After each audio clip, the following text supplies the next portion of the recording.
అన్నవరం దేవస్థానానికి చెందిన ఒక ప్రసాదం కౌంటర్లో ఎలుకలు తిరుగుతోన్న వీడియో కలకలం రేపింది. హైవేపై ఉన్న ప్రసాదం కౌంటర్ దగ్గర ఈ దృశ్యాలు కనిపించాయి. వీడియో సోషల్ మీడియాలో వైరల్ అయింది. అన్నవరం హైవేపై ఉన్న ప్రసాదం కౌంటర్లో ఎలుకల ఘటనపై అధికారులు సీరియస్ అయ్యారు. బాధ్యులైన కౌంటర్ ఉద్యోగులిద్దరిని సస్పెండ్ చేస్తూ ఉత్తర్వులు జారీ చేశారు అన్నవరం ఆలయ ఈవో త్రినాథరావు. అన్నవరం ప్రసాదం బాక్సుల్లో ఎలుకల సంచారంపై ఆలయ ఈవో త్రినాథరావు స్పందించారు. అన్నవరం హైవేపై ఉన్న సత్యదేవుని ప్రసాదం విక్రయ కేంద్రంలో ఎలుకలు రాకుండా వెంటనే సంబంధిత ఇంజనీర్స్ తోటి లీకేజీలను మూసివేశామని చెప్పారు.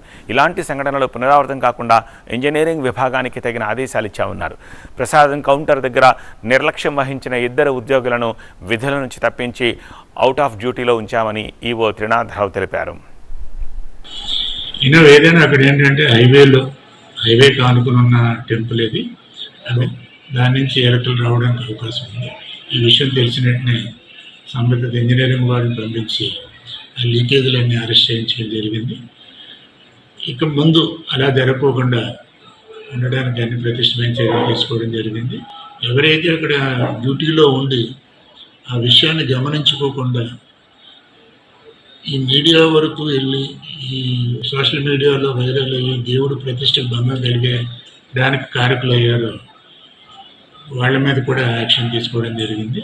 వాళ్ళిద్దరిని అవుట్ ఆఫ్ డ్యూటీ పెట్టడం జరిగింది.